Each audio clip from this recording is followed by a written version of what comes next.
اعوذ باللہ من الشیطان الرجیم بسم اللہ الرحمن الرحیم الحمد للہ والصلاة والسلام علی رسول اللہ وآلہ آل اللہ واللعنۃ الدائمۃ علی اعدائہم وأعداء اللہ من یوم عداوتہم الی یوم لقاء اللہ۔ اما بعد، اس تناظر میں چونکہ دونوں موضوع عالمی حالات و ملکی حالات اہمیت کے حامل ہیں اور اس مختصر وقت میں دونوں کو بیان کرنا شاید مناسب نہ ہو، تشنگی رہ جائے گی۔ صرف ملکی حالات کی طرف اشارہ کرتے ہیں کہ پاکستان میں اس وقت موجودہ صورتحال کہاں پہنچی ہے اور کیا ہونے جا رہا ہے۔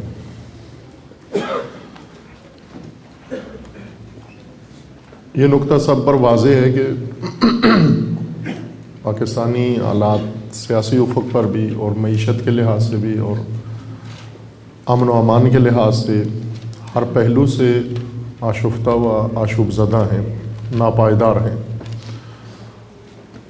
کہ مدتوں سے پاکستانی مملکت ناپائیداری کا شکار ہے مختلف افق پر، خصوصاً سیاسی حوالے سے، اور اس کے نتائج دوسرے شعبوں پر بھی پڑ رہے ہیں۔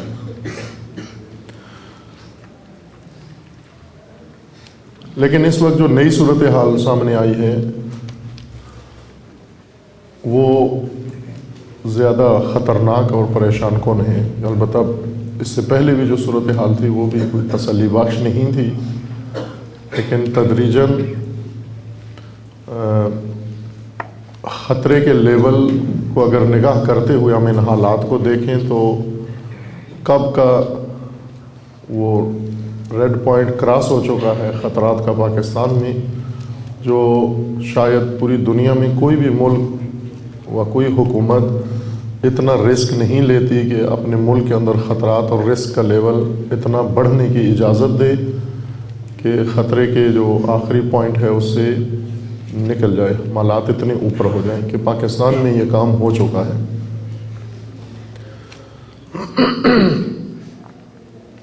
ناپائیداری پاکستانی سیاست میں پہلے سے تھی، لیکن اس کا اوج ملا ہے ضیاء الحق کے زمانے سے، کہ جب پاکستان نے اندرونی طور پر بھی اور خارجہ پالیسیوں میں واضح طور پر تبدیلی یہ لائی کہ کھل کر ایسے مارکوں میں پاکستان نے شرکت کی جو پاکستانی قوم کے لیے اور ملک کے لیے بہت مضر ثابت ہوئے ہیں، اور سب سے نمایاں افغانستان کی جنگ میں۔ افغانستان میں سوویت یونین کی مداخلت کے بعد پاکستان نے مداخلت شروع کی امریکہ کی ایما پر، چونکہ امریکہ کو سوویت یونین سے انتقام لینا تھا ویتنام کا۔ جب ویتنام میں سوویت یونین نے جب امریکہ نے حملہ کیا تو سوویت یونین نے مداخلت کر کے ویتنامیوں کی مدد کی، جس کے نتیجے میں امریکیوں کو بہت بری ہزیمت اٹھانا پڑی۔ تاریخی شکست امریکہ نے ویتنام میں اٹھائی اور اس کا ذمہ دار وہ روس کو سمجھتے تھے۔ لہٰذا امریکی اس انتظار میں تھے کہ کسی ایسے نقطے پر جا کر انہیں موقع ملے اور اس شکست کا انتقام لے سکیں، اور انہیں وہ موقع افغانستان کے مارکے نے فراہم کر دیا کہ افغانستان میں پے در پے حکومتیں بغاوت کے تحت بدلتی گئیں، اور آخرکار حالات جو بہت آشفتہ ہوئے تو سوویت یونین نے باقاعدہ اپنی فوجیں افغانستان کے اندر اتار دیں اور ایک لحاظ سے قبضہ کر لیا۔ وہی صورتحال تھی جو آج افغانستان کے اندر ہے۔ آج افغانستان میں نیٹو فورسز اور امریکہ کا قبضہ اور ان کی فوجیں بیٹھی ہوئی ہیں۔ بالکل اسی طرح سے سوویت یونین کی فوجیں اس وقت اتری تھیں 1979 اور 80 میں تقریباً، اور امریکہ نے وہاں پر روس کے خلاف مارکا لڑنے کی ٹھانی، اور اس مارکے میں اس نے پاکستان کو استعمال کیا۔ اس سے پہلے پاکستان کو امریکہ نے چھوڑ دیا تھا اپنے حال پر، چونکہ پاکستان کی کوئی اس کو افادیت نظر نہیں آ رہی تھی کہ پاکستان ٹول کے طور پر کس مقصد کے کام آ سکتا ہے۔ یہ ان کی اسٹریٹجی میں پاکستان کی کوئی نمایاں صورتحال نہیں تھی، خصوصاً بھارت کے ساتھ جنگ کے بعد جب امریکہ نے پاکستان کو وعدہ دے کر اور پورا نہیں کیا اور پاکستانیوں کو جھونک دیا ایک جنگ کے اندر، پھر شکست بھی ہوئی، اس سے پاکستان امریکہ کے تعلقات سرد پڑ گئے تھے بالکل۔ امریکہ کوئی بڑی انویسٹمنٹ پاکستان کے اوپر نہیں کر رہا تھا، اس وجہ سے کہ نہ پاکستان کے اندر انرجی موجود ہے، نہ گیس ہے، نہ پیٹرولیم ہے، نہ کوئی اور اس طرح کا اقتصادی کشش تھی امریکہ کے لیے، اور نہ ہی سوکل جیشی لحاظ سے اس وقت پاکستان کی اہمیت دوبارہ پیدا ہوئی جب سوویت یونین نے مداخلت کی افغانستان میں، اور جب ساتھ ہی اسی وقت کچھ عرصہ قبل اس سے ایران میں اسلامی انقلاب رونما ہوا۔ ان دو واقعات نے پاکستان کی اہمیت دوبارہ پیدا کر دی امریکہ کے لیے۔ دوبارہ امریکہ نے رخ کیا پاکستان کا ان دونوں ایشوز کو فیس کرنے کے لیے اور کنٹرول کرنے کے لیے۔ اس وقت پاکستان میں ایک ایسی صورتحال تھی کہ فوجی حکومت ضیاء الحق نے بھٹو کا حکومت کا دور کا خاتمہ کیا، اور ملک اندرونی طور پر خلفشار کا شکار تھا، سیاسی طور پر ابتری تھی۔ مذہبی اور غیر مذہبی جماعتوں نے مل کر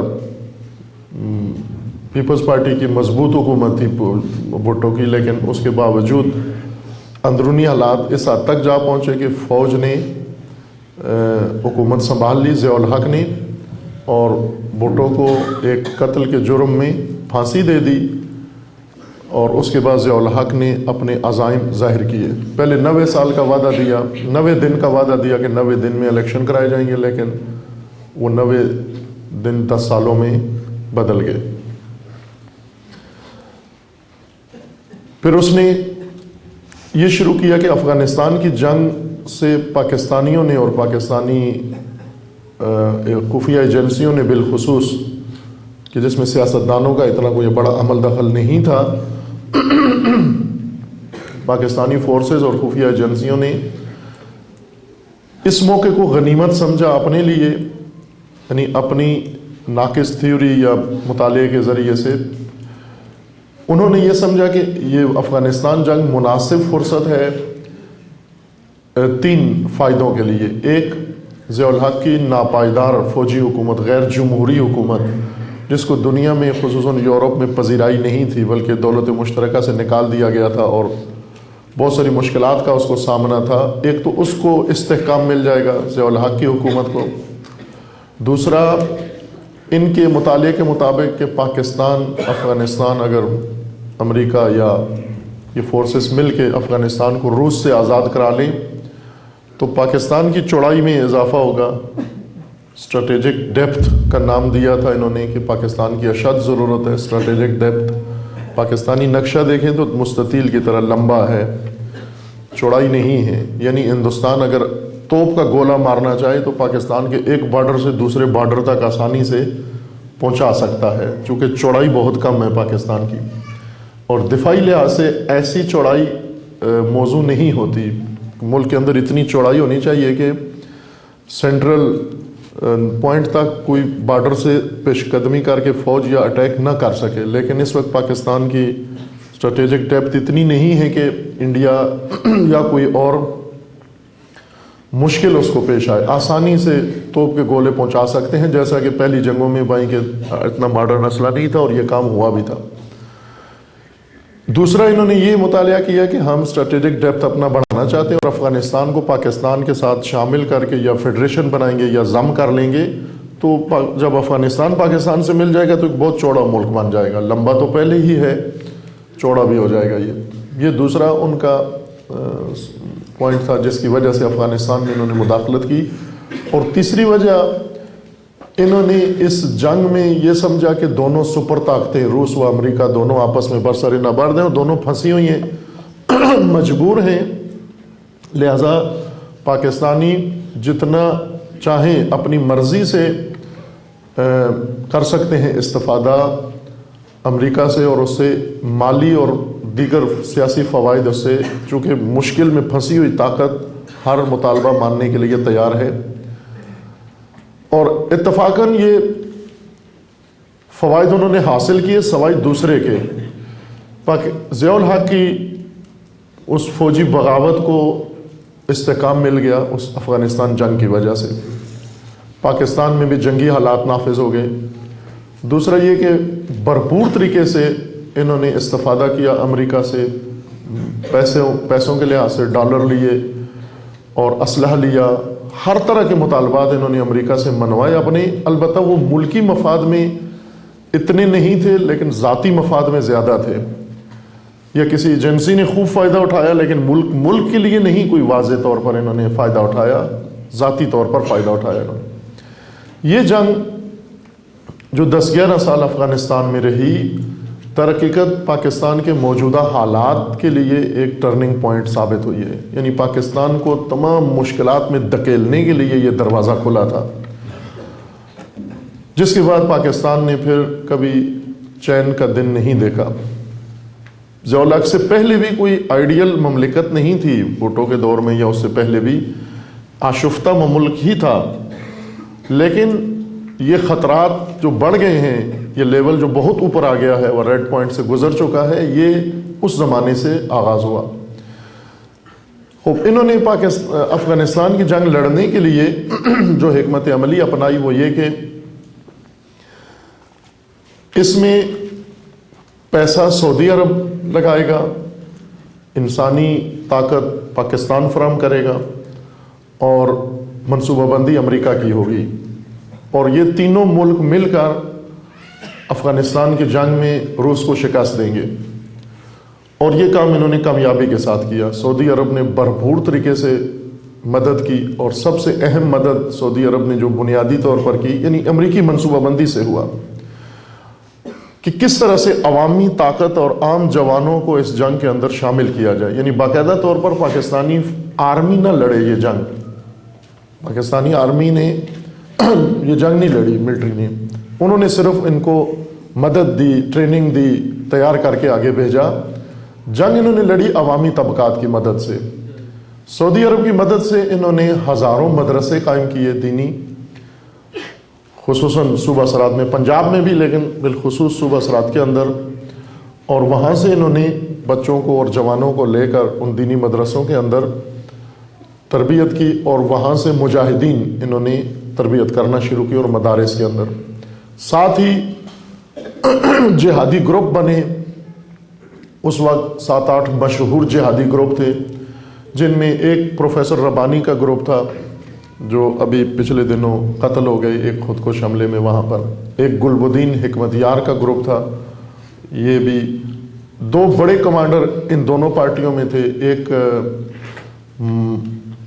مسعود، کیا نام تھا، احمد شاہ مسعود، جو بہت نمایاں کمانڈر تھا، یہ گلبدین ہے، یہ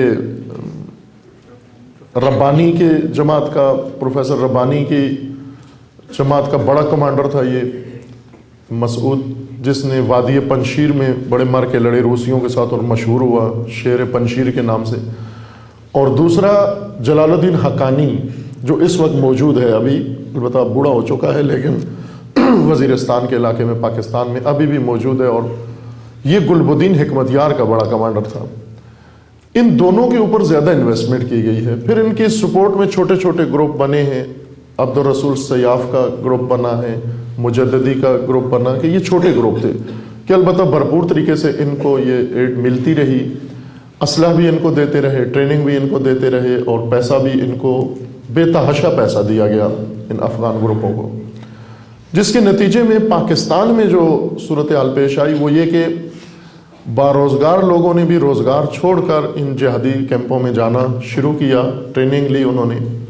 اس ٹریننگ میں انہیں نہ صرف اسلحے کی ٹریننگ دیتے تھے، جنگی ٹریننگ دیتے تھے پہلے، بلکہ پہلے انہیں اس جنگ کے لیے ذہنی طور پر تیار کرتے تھے، اور ذہنی تیاری کے لیے انہیں کہتے تھے یہ جہاد ہے اسلامی، اور اسی طرح سے ہے جیسے آپ رسول اللہ کے ساتھ مل کر جہاد کر رہے ہیں، بلکہ اس سے افضل جہاد اس کو قرار دیا گیا کہ یہ الحاد کے خلاف جہاد ہے، استعماریت کے خلاف جہاد ہے، سامراجیت کے خلاف جہاد ہے۔ بہرکیف بھرپور طریقے سے ایک تحریک چلائی گئی، میڈیا نے، پاکستانی میڈیا نے سب سے اہم رول ادا کیا، اخباروں نے، پرنٹڈ میڈیا نے، چونکہ اس وقت الیکٹرانک میڈیا نہیں تھا، اور تھا بھی تو صرف یہ ٹی وی تھا، اس میں اتنا کردار نہیں ادا کیا جتنا پرنٹڈ میڈیا نے ادا کیا۔ میگزین بہت سارے شروع ہوئے، قومی اخباروں نے یہ رول ادا کیا، اور خصوصاً گروپوں کے اندر جوانوں کی ذہنی کی گئی تیاری، اور انہیں مائل کیا گیا کہ یہ اس وقت جہاد کا وقت ہے۔ لہٰذا بڑے بڑے عہدوں پر، بلکہ بیرون ملک جو جوان گئے ہوئے تھے ملازمتوں کے لیے، ملازمتیں چھوڑ کر آ کر ان جہادی گروپوں میں شامل ہوئے۔ ضیاء الحق نے آتے ہی دوسرا جو بارڈر کھولا وہ کشمیر کا بارڈر تھا، کہ کشمیر کو بھی اس نے اسی حالات سے فائدہ اٹھا کر کوشش کی کہ تسویہ ہو جائے۔ لہٰذا ایک جہادی کیمپ شروع ہو گئے کشمیر کے لیے، اور ایک جہادی کیمپ شروع ہو گئے افغانستان کے لیے، کہ سرحد پورا جو تھا وہ تقریباً وقف ہو چکا تھا افغانستان کے لیے۔ سرحد اور بلوچستان دونوں مکمل 2 صوبے یہ ٹریننگ سینٹر بن چکے تھے افغانیوں کے لیے، اور ان پاکستانیوں کے لیے جو افغانستان میں جا کر لڑیں۔ اور پنجاب، خصوصیت کے ساتھ پنجاب یہ پورا مخصوص تھا کشمیر کے محاذ کے لیے، کہ خود کشمیر، آزاد کشمیر، اور پنجاب یہ دونوں اس طرف تھے۔ اور اس میں انہوں نے مذہبی جماعتوں سے خوب استفادہ کیا، مذہبی جماعتوں نے بہت اہم رول ادا کیا، اور اس وقت ایک گروپ وجود میں آیا جس نے یہ 10 سال 11 سال مکمل کاروائیاں کی اور بہت مضبوط ہوئے۔ ان حالات کے پیش نظر ضیاء الحق کے گروہ نے، اب میں اس کے لیے سارے بعد میں استعمال کروں گا، ضیاء الحق گروپ اصطلاح استعمال کروں گا۔ ویسے تو ضیاء الحق گروپ ابھی بنا ہوا ہے، ضیاء الحق کا بیٹا اعجاز الحق اس کو لیڈ کر رہا ہے، ایک سیاسی گروپ بنا ہوا ہے ضیاء الحق گروپ مسلم لیگ کا۔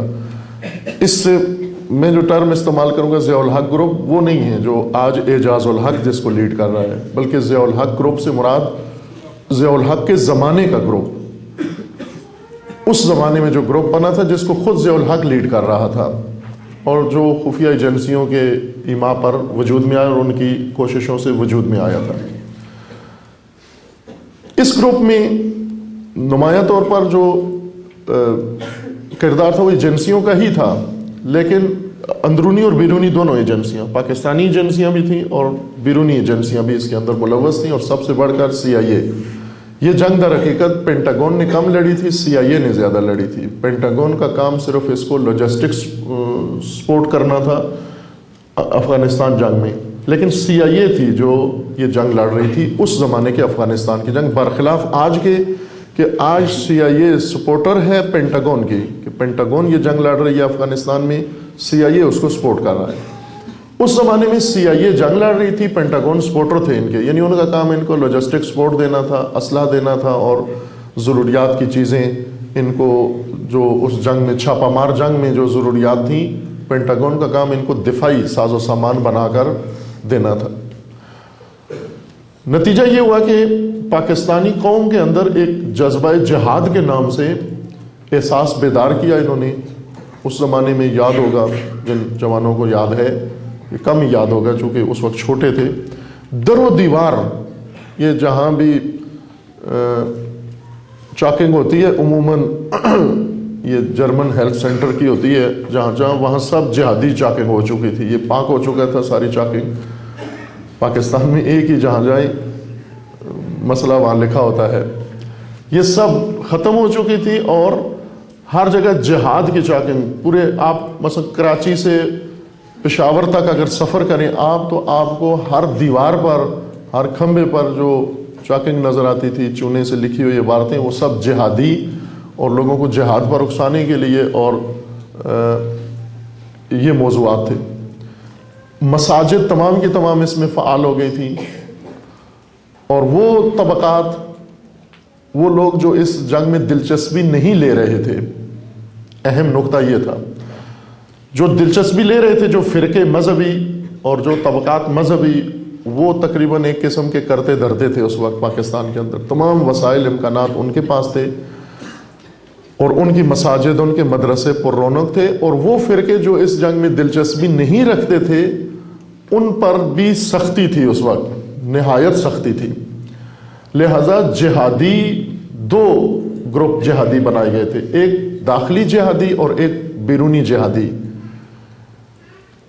انٹرنل جہادی وہ گروپ تھے کہ جو ایسے فرقوں کو ختم کریں یا ان کے اندر کاروائیاں کریں جو اس جنگ میں نہیں کچھ کر رہے، یا رول نہیں ہے ان کا، مثلا ان کے اپنے بقول، یا نہ صرف یہ کہ اس جنگ میں ہمراہ نہیں ہیں بلکہ کوئی دوسرا راستہ سوچ رہے ہیں یا طے کر رہے ہیں، یا احتمال ہے کہ کسی دوسرے راہ پر چل نکلیں، جن میں سر فہرست انہوں نے شیعہ کو شمار کیا کہ شیعہ نہ صرف اس جنگ میں وہ اپنے ہمراہ نہیں سمجھتے تھے اس افغانستان کی جنگ میں، بلکہ یہ سمجھتے تھے کہ شیعہ شاید ایران کے لائن پر ہے، اور ایران کی لائن پر چلتے ہوئے، اس خط پر چلتے ہوئے ممکن ہے کسی وقت یہ ہمارے مقابلے میں آ جائے۔ اس لیے ایک داخلی اندرونی جہادی گروپ تشکیل دیا گیا جس کا کام فقط شیعوں پر حملات کرنا تھا، اور ایک بیرونی جہادی گروہ تھا جس کا کام افغانستان میں اور کشمیر میں کاروائیاں کرنا تھا۔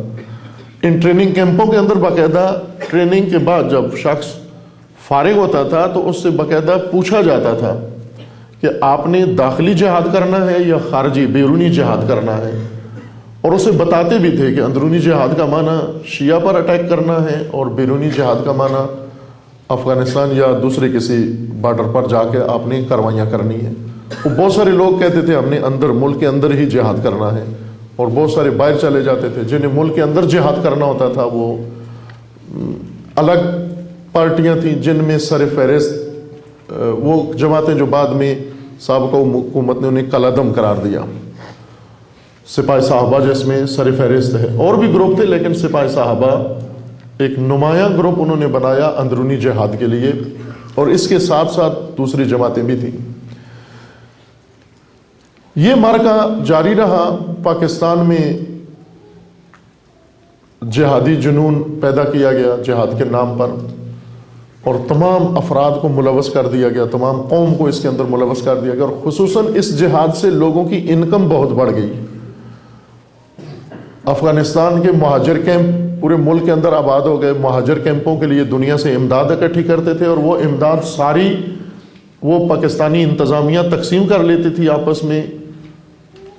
مثلا کمبل آتے تھے تو یہ نئے کمبل اپنے گھر لے آتے تھے، اور پرانے کمبل اپنے استعمال شدہ اٹھا کے افغانیوں کو دے دیتے تھے۔ یہ تقریباً تھا اس وقت افغان مہاجر کیمپوں کی جو امداد ہوتی تھی، پورا راشن پاکستان کے اندر جتنا بھی تھا مارکیٹوں کے اندر، وہ سارا وہی راشن تھا جو افغان مہاجرین کیمپوں کی امداد کے طور پر باہر سے آتا تھا۔ چونکہ یورپ دھڑا دھڑ مدد کر رہا تھا، عربی ملک خصوصاً مامور تھے امریکہ کی طرف سے کہ کسی چیز کی کمی نہ ہونے دیں، لہٰذا انہوں نے ان مہاجر کیمپوں کی امداد کے حوالے سے پاکستان کو بہت کچھ دیا، اور وہ جو انہوں نے خود تقسیم کر لیا آپس میں۔ اسلحہ پاکستان میں عام ہوا، کلیشنکوف شاید نام بھی پاکستانیوں نے نہیں سنا ہوا تھا، لیکن اسی زمانے میں یہ اسلحہ متعارف ہوا، اور اتنا متعارف ہوا کہ بچے بچے کے ہاتھ میں آ گیا، اور ٹریننگ اسے کیمپوں میں مل جاتی تھی کلیشنکوف چلانے کی، ذہنی آمادگی وہاں مل جاتی تھی، اور پھر انہیں بہت سستے داموں کلیشنکوف دستیاب ہوتی تھی، غیر قانونی لیکن کوئی پکڑ دکڑ نہیں ہوتی تھی۔ سر عام کلیشنکوفوں کے جلوس نکلتے تھے، ریلیاں نکلتی تھیں غیر قانونی اسلحے کی۔ خوب کراچی جیسا شہر یہ اسلحے کا ڈھیر بن گیا، ڈپو بن گیا کہ بچے بچے کے ہاتھ میں یہ اسلحہ آ گیا۔ میں نے اشارہ کیا نا کہ ایک طرف نمونہ ایک میں نے پیش کیا کہ اس وقت جو جماعتیں انہوں نے قائم کی ان میں سے ایک جماعت سپاہ صحابہ تھی، اور بھی بہت ساری جماعتیں انہوں نے قائم کی جن کی ڈیوٹیاں مختلف تھیں اس زمانے کی جو پیداوار ہیں۔ یہ کام انہوں نے کیا، اور تیسری چیز افغانستان کے اندر اور پاکستان کے بارڈر پر انہوں نے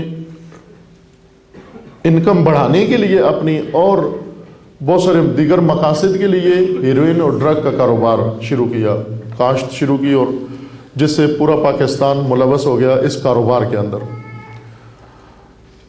لہذا اس وقت بھی مشہور تھا کہ 3 تحفے افغانستان جنگ نے پاکستان کو دیے ہیں۔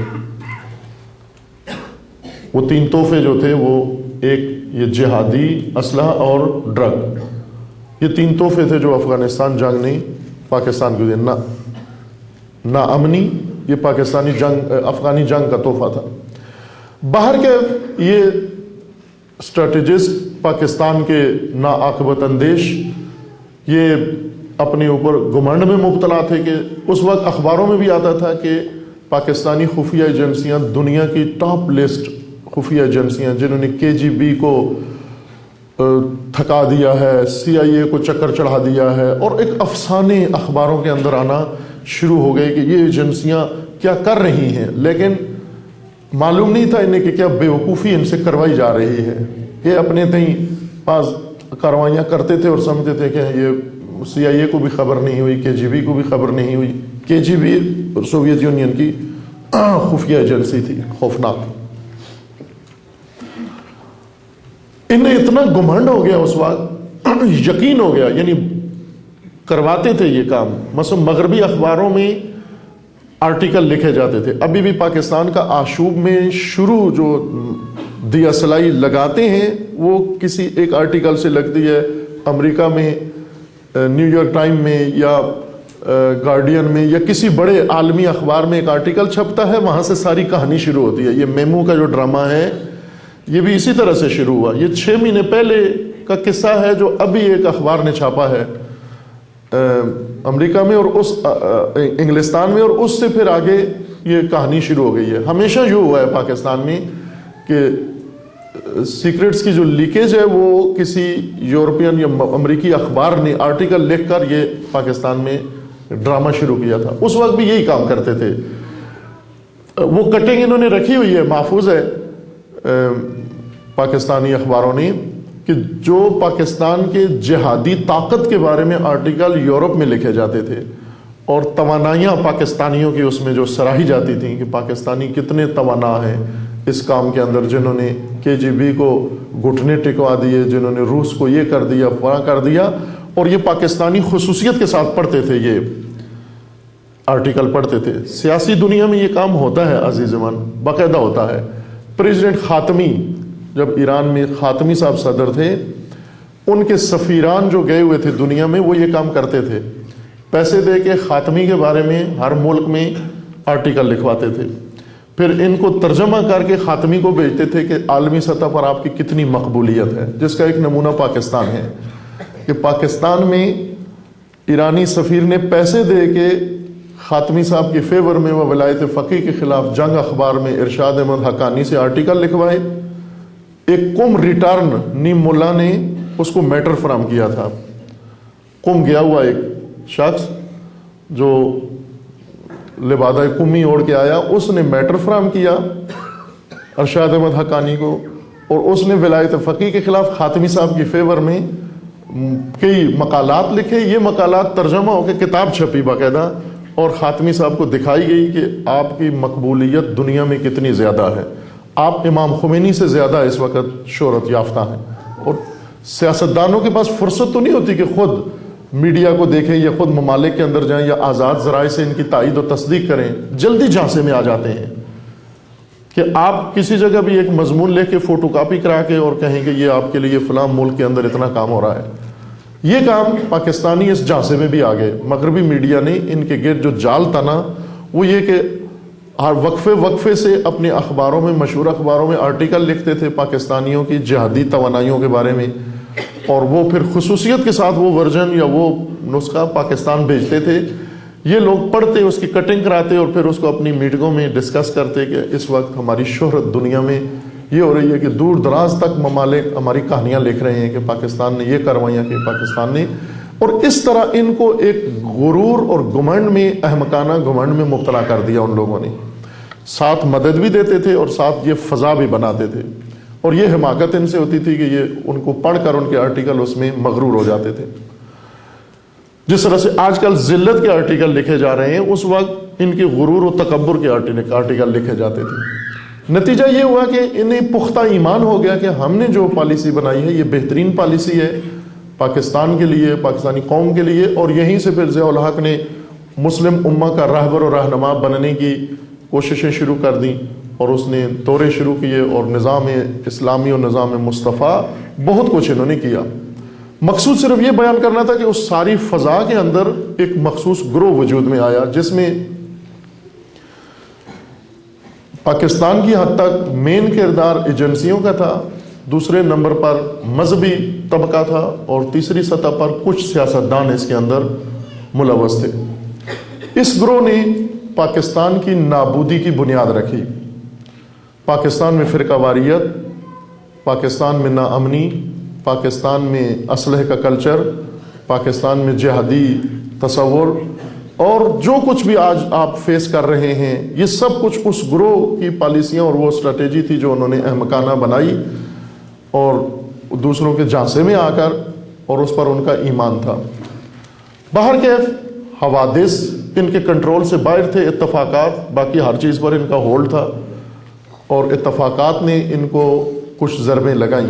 ان میں سے ایک ضیاء الحق کا چلے جانا، کہ یہ بھی ایک الگ داستان ہے کہ کیوں ضیاء الحق کو ہٹایا گیا۔ باہر کے ضیاء الحق کے جانے سے ان کی کمر ٹوٹ گئی۔ بعد میں ضیاء الحق کے جو سیاست کو جاری رکھنے والے تھے، کچھ عرصہ انہوں نے اسی پالیسی پر کام کیا افغانستان کے حوالے سے، لہذا وہ کیمپ بھی باقی رکھے، وہ گروپ بھی باقی رکھے، وہ پالیسیاں بھی باقی رکھی کچھ عرصہ تک۔ لیکن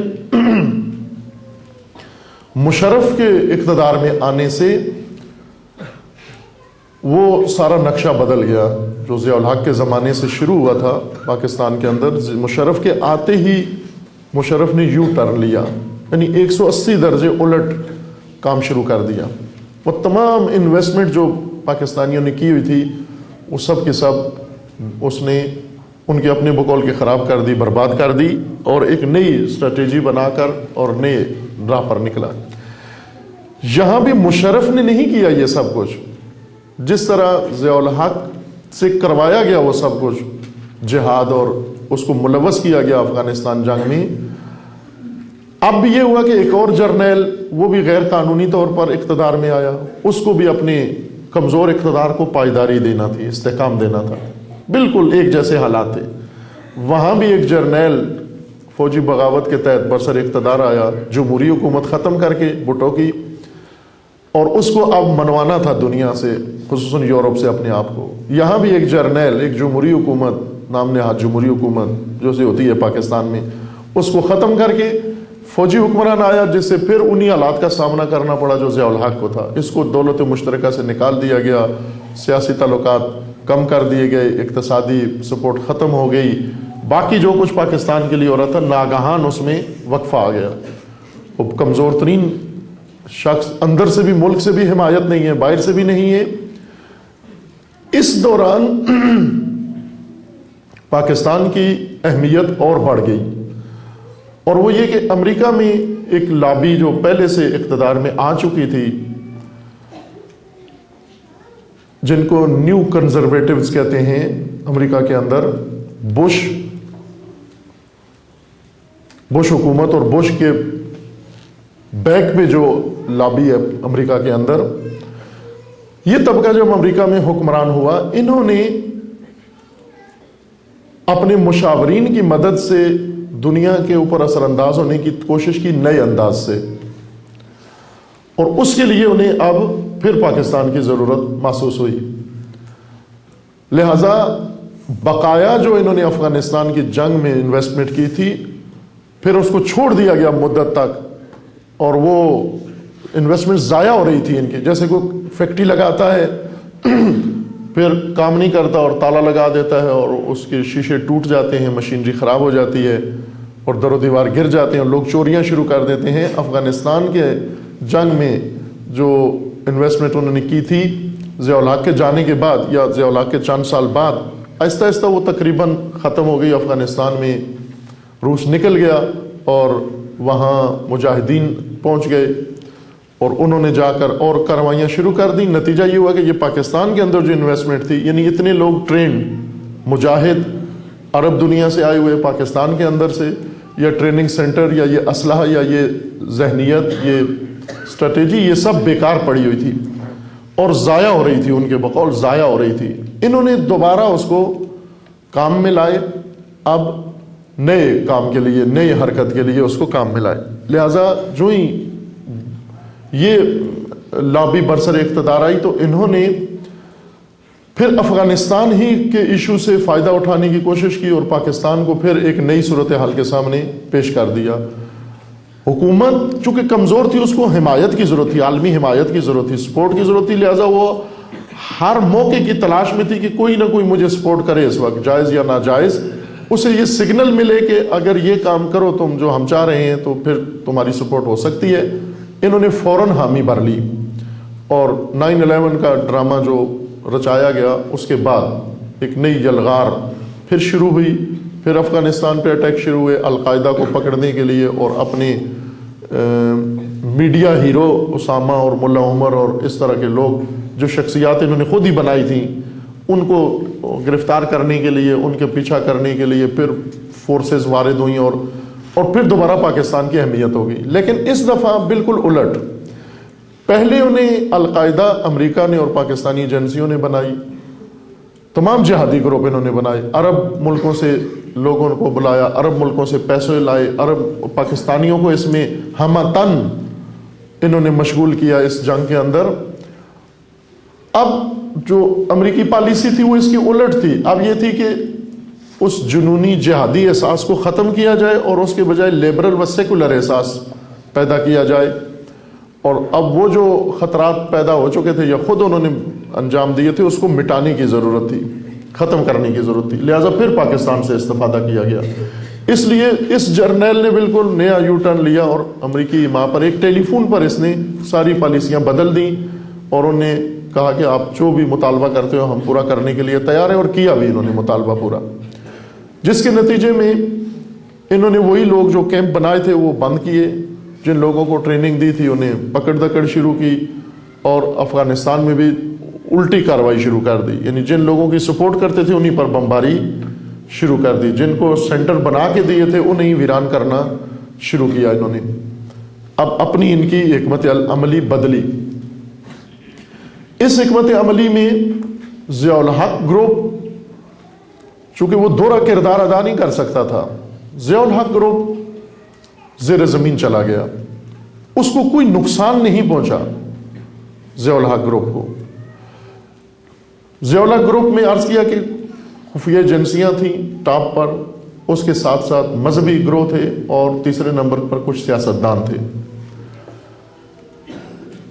یہ گروپ مشرف کے دور میں جب اس نے یو ٹرن لے کر اور نئی حکمت عملی، امریکی حکمت عملی پر عمل شروع کیا، ضیاء الحق گروپ دب گیا، دبنے سے مراد یعنی پیچھے ہٹ گیا یا زیر زمین چلا گیا، لیکن محفوظ رہا، بالکل محفوظ رہا۔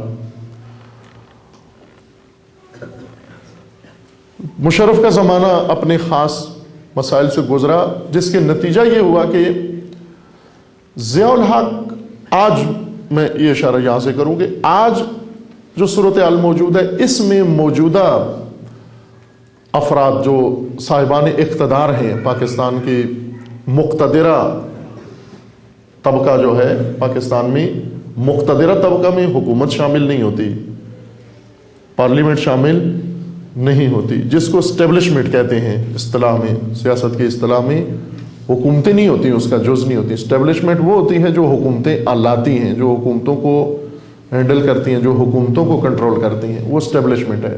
ایجنسیاں، بیوروکریسی اور وہ طاقتیں جن کا ہولڈ ہوتا ہے اس کے اوپر، ممکن ہے اس میں سرمایہ دار بھی ہوں اور ممکن ہے اس میں فورسز بھی ہوں۔ انہوں نے یہ دیکھا کہ جنرل مشرف کے دور کی 10 سالہ کارروائی اور جنرل ضیاء الحق کے دور کی 10 سالہ کارروائی میں دونوں ایک ہی نظریے کے تحت ہوئی ہیں اور ایک ہی گروہ نے کی ہیں، لیکن انہوں نے جب موازنہ کیا نتیجہ یہ ہوا کہ ان کا یہ فیصلہ تھا کہ ضیاء الحق کے زمانے میں ہمیں پیسہ بھی ملتا تھا، عزت بھی ملتی تھی، ہماری شان میں قصیدے لکھتے تھے، آرٹیکل لکھتے تھے، عالمی اخبار پاکستانیوں کو بہت سراہتے تھے۔ اس زمانے کا اگر ریکارڈ نکال کے آپ چیک کریں، انٹرنیٹ پر ہے، اگر آپ چیک کریں تو پاکستان ایک بے نظیر ملک تھا پاکستان، بے مثال ملک بنا ہوا تھا، اور پاکستانی کیونکہ جو خدمات تھیں وہ دنیا میں بہت عجیب طرح سے پیش کی جاتی تھی، یہ جو جانسا عالمی میڈیا بنا رہا تھا۔ آج انہوں نے دیکھا کہ مشرف کے دور میں بھی ہم نے انہی کے کہنے پر عمل کیا، ضیاء الحق کے زمانے میں بھی ان کی ہی ماں پر عمل کیا، مشرف کے دور میں بھی ان کی ہی ماں پر عمل کیا، لیکن دونوں کا نتیجہ جب آج نکالا گیا تو انہیں ضیاء الحق کا دور بہتر نظر آیا کہ اس میں پیسے کی انکم بھی تھی، اسلحے کی مدد بھی تھی، ہماری حیثیت بھی تھی، مقام بھی تھا، عزت بھی تھی، شہرت بھی تھی، اور ہماری ان کے اپنے بقول کہ ہماری منمانی بھی تھی، ہم جیسا چاہتے تھے ویسے ہوتا تھا۔ لیکن مشرف نے جو پالیسی اپنائی اس کے نتیجے میں انکم بھی ان کی کم ہو گئی یا ختم ہو گئی، اور اس کے بدلے میں جو سب سے بڑی چیز تھی ان کا مقام اور ویلیو ختم ہو گئی، عزت ختم ہو گئی۔ آج انہی اخباروں کے اندر ان کے خلاف اور ان کے جرائم کے بارے میں آرٹیکل لکھے جاتے ہیں۔ اس وقت انہوں نے پھر احمقانہ فیصلہ کیا ہے، پھر دوبارہ تیسری دفعہ حماقت جو ابھی موجودہ زمانے میں کر رہے ہیں وہ یہ کہ ابھی اس نتیجے پر پہنچے ہیں کہ پھر ضیاء الحق گروپ کو زندہ کیا جائے، اور ضیاء الحق گروپ کی پالیسیاں آج ان کو اچھی نظر آ رہی ہیں، کیونکہ یہ قانون ہے کہ آنے والا جو آتا ہے تو اتنا فاسد و بدتر ہوتا ہے کہ جو پچھلے اچھے لگنا شروع ہو جاتے ہیں، پچھلے سابقہ لوگ اچھے لگنا شروع ہو جاتے ہیں۔ ہمیشہ یہ رہا ہے، مثلا ابھی موجودہ حکومت ہے جس سے لوگ تنگ ہیں، جو آنے والی حکومت آئے گی اس میں یہ حکومت بہت اچھی لگے گی لوگوں کو۔ وہ نا ایک غلیظ سا گندا سا محاورہ بھی ہے بنا ہوا کہ شخص تھا مردہ چور، کفن چور، اور کفن چراتا تھا مردوں کے قبروں سے۔ جب مر رہا تھا تو اس نے اپنے بیٹے کو یہ وصیت کی مرتے ہوئے کہ تو میرا نام روشن رکھنا، تو اس کے بیٹے نے وعدہ کیا کہ میں ضرور تیرا نام روشن رکھوں گا۔ لوگ بہت تنگ تھے، جب وہ مرا تو لوگ بہت خوش ہوئے کہ یہ کفن چور مر گیا ہے۔ اب اس کے بیٹے نے نیا دھندا شروع کیا کہ وہ کفن بھی چراتا تھا اور میت کی بے حرمتی بھی کرتا تھا ساتھ۔ تو لوگوں نے کہا کہ وہی اچھا تھا جو صرف کفن چراتا تھا، میت کو نہیں چھیڑتا تھا، تو وہ بہت اچھا لگتا تھا لوگوں کو۔ اس قانون کے مطابق ہمیشہ ایسے ہوا ہے کہ پاکستانیوں کو پرانا مردہ چور زیادہ اچھا لگا ہے، نیا مردہ چور زیادہ خراب ہے وہ۔ اس قانون کی روح سے انہوں نے یہ دیکھا کہ ضیاء الحق کے دور میں ہمیں یہ فوائد تھے اس پالیسی کے، اور آج مشرف کی دور کی پالیسیوں کے ہمیں یہ مثلا نقصانات ہوئے ہیں۔ اس وقت دوبارہ ضیاء الحق گروہ پھر زندہ ہوا ہے، اور اب بہت خطرناک گیم کرنے جا رہے ہیں یہ۔ آپ نے دیکھا کچھ دن پہلے لاہور کے اندر دفاع پاکستان پروگرام ہوا مینار پاکستان میں، دفاع پاکستان کونسل نے کروایا۔ یہ دفاع پاکستان کمیٹی تھی پہلے، جو اب اپ گریڈ ہو کر دفاع پاکستان کونسل میں بدل چکی ہے۔ اس کی ترکیب اگر دیکھیں آپ تو یہ بالکل 100% وہی ضیاء الحق کی ترکیب ہے۔ یہ ضیاء الحق گروپ ہے جو پھر منظر عام پر آیا ہے۔ میڈیا کی زبان کے مطابق استاد المجاہدین سمیع الحق صاحب امام بنے ہیں پھر، جیسا کہ پہلے بھی وہی تھے۔ جب افغانستان جنگ شروع ہوئی تھی ضیاء الحق کے زمانے میں تو جہادی امام یہی شخص تھے۔ تمام مدارس انہوں نے بنائے، ٹریننگ انہوں نے دی، فورسز انہوں نے اکٹھی کی، اور ان کے گروپ نے، اور ہمیشہ منسلک رہے ہیں۔ اس کے بعد دوسری بڑی اہم شخصیت جو اس کے اندر شامل ہوئے وہ کشمیری جہادی لوگ تھے، لشکر طیبہ، اور اس کے جو چیف ہیں حافظ صاحب وہ بھی اس کے اندر شامل تھے۔ چونکہ صرف محاذ الگ الگ تھا، یہ کشمیر محاذ پر تھے، وہ افغانستان محاذ پر تھے، لیکن اب جو صورتحال ہے تو دونوں کو ایک ہونا پڑا ہے۔ تیسری جو بڑی شخصیت اس کے اندر شامل ہیں وہ حمید گل ہیں۔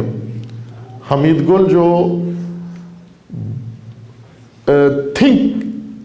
وہ ہے مغز سوچنے والا، مغز متفکر، تھنکر ہے، جہادی گروہوں کا کریٹر بنانے والا اور ان کو منظم کرنے والا، اور اسی کے عہد میں یہ سارے گروپ بنے ہیں۔ پاکستان کے ٹیررسٹ جماعتیں جتنی بھی بنی ہیں حمید گل کے ذہن سے نکلی ہیں۔ یہ تصور حمید گل انہی اپنے مذہبی مرشدوں کے اس نے مذہبی مرشد بنائے اپنے، سمیع الحق ہی تھے اتفاقاً اس کے مذہبی مرشدوں میں سے۔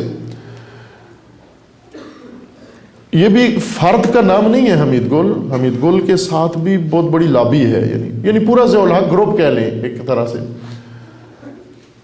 جتنی ٹیررسٹ جماعتیں ہیں سپاہ صحابہ یا اور کراچی میں جو جماعتیں ٹیررسٹ بنی، یا یہ سب اسی کے ذہن کی اختراع تھی. اس شخص نے آج کے زمانے کے لیے جو حکمت عملی سوچی، اس نے اپنے زمانے میں عہد نبوی کی پالیسیوں کو اپنایا خود، جس کا یہ معتقد ہے کہ یہ عہد نبوی کی پالیسیاں جو میں اپنا رہا ہوں. لہٰذا آپ کمانڈروں کے نام دیکھیں، وہی نام جو اس وقت تھے، سعد اور وقاص اور عبادہ و حنظلہ یہ سارے نام انہوں نے زندہ کیے ہیں. یعنی بڑے مجاہدین جو رسول اللہ کے زمانے میں تھے، ان سب کے نام انہوں نے مستعار نام رکھے ہیں آج کمانڈروں کے. مثلا حنظلہ کمانڈر ہے، فلاں کمانڈر ہے، اس طرح کے سعد و وقاص و فلاں یہ نام رکھے انہوں نے. اور انہوں نے یہ کہا کہ وہی جذبہ پیدا کرنے کے لیے جو صدر اسلام میں عہد نبوی میں لوگوں کے اندر تھا، اسی حکمت سے استفادہ کیا جائے. اور چونکہ ان کو پہلے مرحلے میں کامیابی نصیب ہوئی تھی افغانستان کے مرحلے میں کہ جہادی اسلامی قرآنی افکار سے انہوں نے فائدہ اٹھا کر لوگوں کے اندر یہ جذبہ پیدا کر دیا تھا، اور واقعاً پیدا ہو گیا تھا بڑی کامیابی کے ساتھ.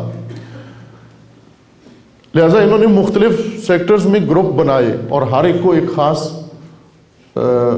ہدف دیا کہ اس نے کیا کرنا ہے. داخلی جہاد کے لیے جتنے گروپ بنے وہ بھی یہ شخص اور اس کے بعد آنے والے ایک دو آدمیوں نے بنائے، اور بیرونی جہاد کے لیے بھی اس کا مرکزی رول تھا. اصل شخصیت جس نے افغان جہاد کا جو معمار تھا، جس کو انجینئر کہا جاتا ہے افغان جنگ کا، وہ اختر عبد الرحمن تھے جو ضیاء الحق کے ساتھ حادثے کا شکار ہوئے.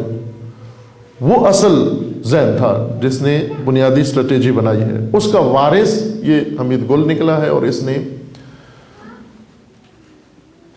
وہ مار کے لڑے. اور پھر ظاہر ہے کہ بہت ہی مقتدر سیاسی انٹیلیجنس ایجنسی کا سربراہ بھی رہا ہے. اس وجہ سے ملکی حالات کے اندر بھی اس کے بہت گہرے اثرات تھے. اس کے علاوہ انہوں نے کالعدم جماعتیں شامل کی اس دفاعی کونسل کے اندر، سپاہ صحابہ اور دوسری چند جماعتیں. 30 گروپ مجموعی طور پر دفاع کونسل میں شامل کیے. بڑے یہ چند تھے، باقی اور رسوا قسم کے بعض سیاستدان، شیخ رشید. اور سب سے جو ایک نمایاں طور پر تبدیلی آئی ہے جو اس وقت نہیں تھی ابھی ہے، وہ یہ کہ دو جدا کیمپ دونوں مل کر ایک مشترکہ کیمپ بن گیا ہے. ابھی جماعت اسلامی لشکر طیبہ کے ساتھ کشمیر کے حوالے سے زیادہ فعال تھے یہ لوگ. اب ان کو بھی افغان کیمپ کے ساتھ ملا کر، یعنی پورا ضیاء الحق گروپ جو دونوں محاذوں پر تھا، وہ دونوں ملا کر اب ایک گروپ تشکیل دے دیا گیا ہے دفاع پاکستان کونسل کے نام سے، جنہوں نے آغاز مینار پاکستان سے کیا. مینار پاکستان میں جو پروگرام ہوتے ہیں وہ پروگرام نہیں ہوتے، وہ سگنل ہوتے ہیں. اہل فہم سمجھتے ہیں پاکستان میں مینار پاکستان کے پروگرام میں میسج ہوتا ہے. وہ وہاں پروگرام کی کارکردگی صرف ایک پروگرام کے طور پر نہیں سمجھی جاتی، بلکہ جو بھی مینار پاکستان میں پروگرام کرنا چاہتا ہے، اس کا مطلب یہ ہے کہ یہ اب آگے آنا چاہتا ہے، اس کو لایا جا رہا ہے آگے. مینار پاکستان ایک کہہ لیں لانچر ہے جہاں سے کسی کو فائر کیا جانا ہے آگے. اب یہ مینار یہ لانچر ہے سیاسی، اور اس سے آگے کسی کو اٹھانا مقصود ہوتا ہے. جس طرح میزائل لانچر میں رکھ کر فائر ہوتا ہے نا، وہ اسی طرح سے یہ مینار بھی لانچر ہے، یہاں سے فائر ہونا ہے. یہ ایک گروپ ضیاء الحق زندہ کیا گیا. دوسرا سیاسی طور پر آپ توجہ فرمائیں کہ نئی صورتحال بنتی جا رہی ہے کہ دڑا دڑ لوگ سیاسی پارٹیاں چھوڑ کر ایک نئی پارٹی میں شراکت کے لیے دوڑ رہے ہیں.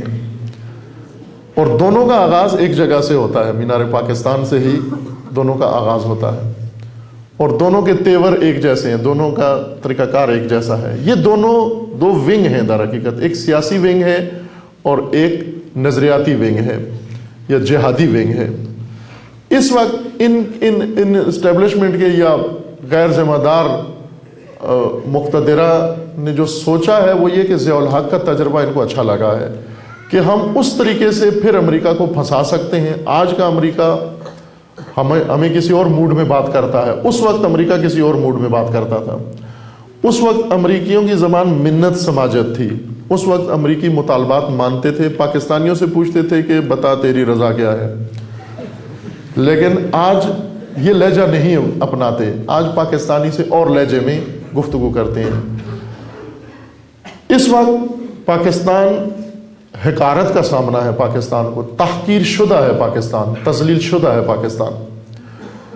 البتہ یہ ذلت وہیں سے شروع ہو گئی تھی, افغان جنگ سے ہی شروع ہو گئی تھی ذلت, لیکن انہیں احساس نہیں تھا. یہ اس کو عزت کا دور سمجھتے ہیں اور آج کو ذلت کا دور سمجھتے ہیں.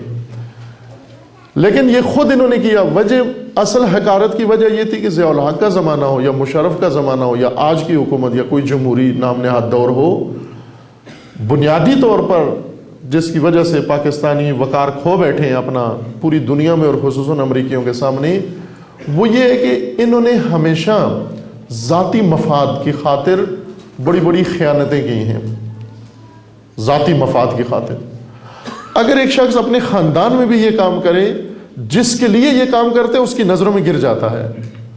مثلا ایک شخص اپنے والد کے ساتھ خیانت کرے, مثلا ایک نشئی چرسی لڑکا ہے, وہ چرس پینے کے لیے باپ کے ساتھ خیانت کرتا ہے, اپنی ماں کے ساتھ خیانت کرتا ہے, اپنے بہنوں کے ساتھ خیانت کرتا ہے.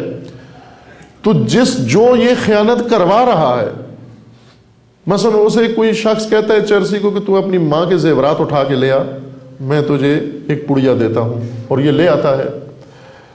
اب یوں نہیں کہ چونکہ اس کے کہنے پر اس نے یہ کام کر دیا, یہ کاروائی آپریشن مکمل اس نے کیا ہے, تو اس کا مطلب یہ ہے کہ یہ بڑا مجاہد بن گیا اس کے نزدیک. نہ, جس کے کہنے پر اس نے چرس کی ایک ٹکیا دی, یہ ماں کے زیورات اٹھا کے لے آیا, تو جس کے کہنے پر اس نے یہ کیا ہے اس کی نگاہوں میں یہ ہیرو نہیں ہے, اس کی نگاہوں میں یہ بہت ذلیل و پست انسان ہے جس نے اپنی ماں کے ساتھ خیانت کی ہے. یہ اس چرسی کو گمانڈ ہے, چونکہ جب اس کے سامنے جاتا ہے تو اس کو بڑی شاباش دیتا ہے کہ واہ بھائی تیرے کیا کہنے, تو نے وہ کام کر دکھایا جو دنیا میں کوئی بھی نہیں کرتا. چونکہ ماں کے زیورات کوئی نہیں چراتا, لیکن تو نے چرائے ہیں. یہ سمجھتا ہے کہ میں ہیرو ہوں, اور اس کے بارے میں اگر ایک آرٹیکل بھی لکھ دیا جائے تو یہ تو بالکل یقین کر لیتا ہے کہ میں بہت بڑا مجاہد ہوں. لیکن اسے یہ خبر نہیں ہے کہ میں خائن ہوں اس کی نگاہوں میں. یہ حقارت, یہ ذلت اس وجہ سے پیدا ہوئی ہے کہ انہوں نے ہمیشہ ذاتی مفاد کی خاطر ملک کے ساتھ خیانت کی ہے, قوم کے ساتھ خیانت کی ہے, دین کے ساتھ خیانت کی ہے انہوں نے. اور ان خیانتوں نے جن کے نفع میں یہ خیانتیں کی ہیں ان کی نگاہوں میں ذلیل ہوئے ہیں, رسوا و حقیر ہوئے ہیں, اپنی ویلیو ان کے ہاں ختم کی ہے انہوں نے, جس کے نتیجے میں آج وہ ان سے دوسرے موڈ میں بات کرتے ہیں. کچھ عرصہ لگا پاکستان کی تحقیر کو, اب حقارت شدہ ملت ان کے سامنے کھڑی ہوئی ہے. تحقیر شدہ ملت ہے اس وقت پاکستان. اس وقت وہ پاکستان کو ذلیل کرنے میں نہیں لگے ہوئے, بلکہ ایک ذلیل قوم سے فائدہ اٹھانے میں مشغول ہیں. چونکہ ذلیل کرنے کے انداز کچھ اور ہوتے ہیں, ذلیل کر کے ذلیل آدمی سے فائدہ اٹھانے کے انداز کچھ اور ہوتے ہیں. اس وقت پاکستانیوں کو ذلیل کر کے اور ان کے ذلت سے فائدہ اٹھانے میں مشغول ہیں. انہیں اب اپنی حماقتوں کا احساس ہوا, لیکن غلط سوچ ان کی یہ پیدا ہوئی کہ مشرف نے غلط, یا مشرف کے ارد گرد جو لابی تھی اس نے غلط فیصلے کیے ہیں, ضیاء الحق درست فیصلے کر رہا تھا.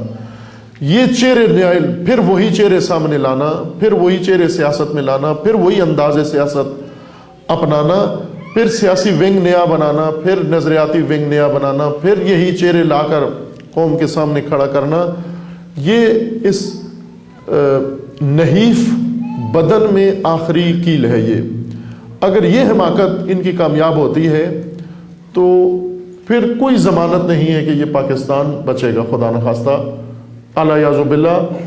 نہیں ہمیں سوچنا چاہیے یہ, لیکن یہ جو حماقتیں ابھی کرنے جا رہے ہیں اس کا ایک واضح نتیجہ یہ نکلے گا کہ یہ دوبارہ لابی جو دفاع کونسل پاکستان کے نام سے پھر ایک دفعہ فرنٹ پر آ رہی ہے, اور پھر اس کو آگے لا کر اب مزید, چونکہ بلیک میلنگ کی سیاست جو ضیاء الحق نے شروع کی تھی اسے زندہ کرنا چاہ رہے ہیں کہ ہم دوبارہ ان کو دکھائیں گے یہ جہادی چہرے ہیں, یہ پھر آنا چاہ رہے ہیں، پھر ملک ان کے ہاتھ چڑھنے جا رہا ہے، پھر آپ کو ان سے سامنا کرنا ہوگا، ہم معتدل ہیں، ہمیں امتیازات دو ورنہ یہ ہوگا. یہ ان کی سابقہ پالیسیاں تھیں جو انہوں نے انجام دی اور آج اس سے دوبارہ تکرار کرنے جا رہے ہیں. یہاں اہم نقطہ یہ ہے عزیزمان کہ ملک کے لیے بہت خطرناک یہ اقدام ہے، بہت خطرناک. مائیں کہ نام اس کا دفاع پاکستان ہے، لیکن یہ دفاع پاکستان نہیں ہے بلکہ یہ در حقیقت دفع پاکستان ہے. اسے پاکستان کو ہی ختم کرنا ہے. اور سب سے اہم اس میں جو سگنل موجود ہے وہ یہ کہ ترکیب اس کونسل کی یہی بنی ہے کہ شیعہ پھر ابھی دوبارہ، البتہ یوں نہیں کہ شیعہ کے لیے وقفہ کیا ہو، انہوں نے شیعہ کے لیے ہر دور میں انہوں نے اپنی کاروائیاں جاری رکھی، اگرچہ افغانستان جنگ بند بھی ہو گئی لیکن شیعہ بارڈر انہوں نے کلوز نہیں کیا اور اس میں انتہا کی انہوں نے ہر سطح پر کی. لیکن ظاہر ہے کہ اب پاکستان بچانے کے لیے پھر سے پاکستان ڈبونے والے جب سامنے آئے ہیں اور کالعدم جماعتیں اور ان کے پرچم اور ان کے سربراہان اور ان کے عزائم اور سب ان کے ساتھ شامل ہو کر، شیعہ کے لیے بھی ایک سگنل ہے اس کے اندر کہ جس طرح پہلے شیعہ متوجہ نہیں تھے کہ ملک کے اندر کیا ہو رہا ہے اور ہمارے لیے کیا سوچا جا رہا ہے، آنکھیں بند کر کے اپنے خول میں ہمیشہ رہتے ہیں اور ناگہان افتاد جب پڑتی ہے ان کے اوپر پھر چیخنا شروع کر دیتے ہیں اب کوئی بچائے ہمیں. اس وقت ضروری ہے شیعہ لیڈرشپ کے لیے کہ وہ متوجہ ہو جو کچھ ملک کے اندر ہونے جا رہا ہے، اس کو درست تجزیہ کر کے اپنی قوم کو بر وقت آگاہ کریں، قوم کو اپڈیٹ کریں، قوم کو اپ گریڈ کریں، قوم کے سامنے ایک واضح اسٹریٹجی پالیسی رکھیں تاکہ یہ جو خطرات منڈلا رہے ہیں پاکستان کے اوپر منڈلا رہے ہیں، لیکن چونکہ پاکستان میں شیعہ ہیں اس وجہ سے ان کے اوپر بھی یہ خطرات منڈلا رہے ہیں، تاکہ اس غفلت میں جیسے پہلے مارے گئے اس طرح سے اب نہ ہو. بھرپور طریقے سے آگاہی کے ساتھ، ہوشیاری کے ساتھ، ذمہ داری کے ساتھ اپنا رول ادا کریں. ظاہر ہے یہ آغاز ہے ان کا، ابھی دوسرے شہروں کے اندر یہ کام ہوگا اور پھر عملی صورت اختیار کرے گا. اس وقت ان کا نعرہ صلیبی طاقتوں سے پاکستان کو بچانا ہے. توجہ کریں، پہلے انہوں نے الہادی طاقتوں سے پاکستان اور افغانستان بچایا، سوویت یونین سے. صلیبی طاقتوں کی گود میں بیٹھ کر، امریکہ کی گود میں بیٹھ کر یہی نام نہاد کمانڈر، یہ سب حقانی فیورٹ کمانڈر تھا امریکہ کا. حقانی ایسا کمانڈر تھا کہ جو بات منہ سے نکالتا تھا وہ پوری ہوتی تھی. توجہ کریں، حقانی اگر کسی چیز کا مطالبہ کرتا تھا اور وہ چیز امریکہ میں بنی ہوئی نہیں ہوتی تھی، اس کی فیکٹری بھی نہیں ہوتی تھی، پھر بھی یہ اس کو بنا کے دیتے تھے. اس کے کہنے پر نئی فیکٹری لگاتے، نیا پروڈکٹ تیار کر کے حقانی کو لا کے دیتے تھے. اتنا فیورٹ کمانڈر تھا حقانی ان کا، جو حقانی کی وجہ سے پاکستان پر دباؤ ڈالتے ہیں کہ یہ پکڑ کے ہمارے حوالے کریں. یہ دوبارہ پھر آ رہے ہیں. اب وہی حقانی جو صلیبی طاقتوں کی آغوش میں بیٹھا ہوا تھا، وہی احمد شاہ مسعود جو صلیبی طاقتوں کی آغوش میں بیٹھ کر الہادی طاقتوں کے خلاف جنگ کر رہا تھا، اب صلیبی طاقتوں کے خلاف دوبارہ ان کو منظم کیا گیا. وہی تھیوریسین، وہی تھنک ٹینک، وہی چہرے، وہی افراد جن کا کام تقسیم شدہ ہے کہ کس نے مذہبی جذبات ابھارنے ہیں، کس نے سیاسی تعلقات گٹھ جوڑ کرنا ہے، کس نے اسٹریٹجی بنانی ہے، کس نے اس کے اندر مال صرف کرنا ہے، کس نے اس کے اندر دولت خرچ کرنی ہے. وہی پلان بالکل ہو بہو دوبارہ تکرار کرنے جا رہے ہیں. البتہ ممکن ہے جزیات اس کی تھوڑی مختلف ہیں، چونکہ پہلے انہوں نے الہادیوں کے خلاف یا کمیونسٹوں کے خلاف جنگ لڑی، ابھی صلیبیوں کے خلاف لڑنے کے لیے تیاریاں کر رہے ہیں. خواہ نخواہ وہ جزیات میں فرق ہوگا، تبدیلی ہوگی. اس میں اہم یہ کہ پہلے جماعت اسلامی کشمیر کا ایشو اٹھائے ہوئے تھی، لیکن اس وقت جماعت اسلامی اس گروپ میں واضح طور پر شامل ہو کر اعلان کیا انہوں نے ان کے ساتھ ہم بستگی کا، وہی دفاع کے نام سے ہی. لیکن یہ بھی ایک علائم ہے اس بات کے کہ